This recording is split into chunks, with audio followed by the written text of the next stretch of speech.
જય માતાજી મિત્રો, તમારું અમારી ચેનલમાં સ્વાગત છે। આજે આપણે એવી ડીશ બનાવીશું જે હેલ્ધી અને ટેસ્ટી પણ છે। આ મારી પર્સનલ સિક્રેટ રેસીપી છે જે અમારા ઘરમાં બનાવવામાં આવે છે। હું 100% ગેરંટી આપી શકું છું કે તમે આ રીતે અગાઉ ક્યારે ન જોયું હશે અને આ યુટ્યુબ પર પણ પહેલીવાર શેર થઈ રહી છે। આ એકદમ યુનિક રેસીપી। તેના માટે 250 ગ્રામ પાપડી લઈશું।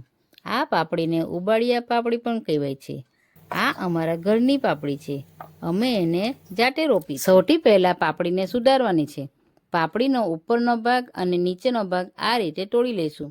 તોડીને એના બધા દાણા છૂટા પાડી લઈશું। આ પાપડીના દાણાનું શાક ખૂબ જ મીઠું લાગે છે। જે પાપડીના દાણા હતા તે દાણા બધા જ કાઢી નાખ્યા છે અને જે પાપડી દાણા વિહીન કે પોચી પાપડી હતી તે બંને બાજુથી છેડાનો ભાગ અને સાઈડની નસો કાઢી લીધી છે, જેથી શાક ખાતી વખતે મોઢામાં ના આવે। આ જ રીતે બધી પાપડી સુધારીને ધોઈ લેવાની છે। ચાલો તો શાક માટે બીજી સામગ્રી જોઈ લઈએ। સૌથી પહેલા 2 કાપેલા ગુલાબી રીંગણ લીધા છે। અહીં 4 કાપેલા ટામેટા લીધા છે। અહીં મેં 2 શેકટાની સિંગ લીધી છે, તેને સરગવાની સિંગ પણ કહેવાય છે, તે કાપીને સુધારી લીધી છે।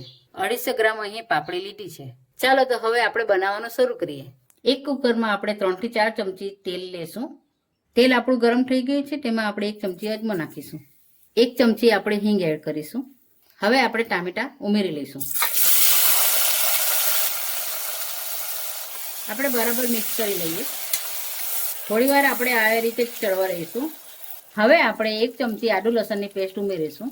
તેમાં આપણે 1 ચમચી મરચાંની ભૂકી લીધી છે, 1 ચમચી હળદર લીધી છે અને 1 ચમચી ધાણા જીરું લીધું છે, તે આપણે ઉમેરી લઈશું। હવે આપણે સ્વાદ અનુસાર મીઠું લઈશું। હવે આપણે બરાબર મિક્સ કરી લઈએ। હવે આપણે પાપડી નાખીશું। એમાં રીંગણ અને સરગવાની સિંગ નાખીશું।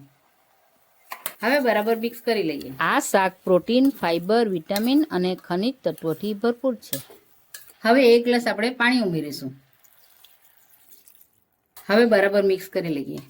આ શાક 4 થી 5 જણા ખાઈ શકે તેટલી ક્વોન્ટિટીમાં બનાવ્યું છે।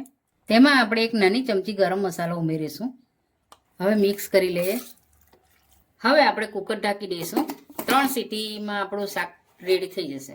આપણે કુકરને ફૂલ ગેસ પર જ રાખીશું। હવે આપણી 3 થી 4 સીટી થઈ ગઈ છે। હવે આપણે કુકર ખોલી લઈએ।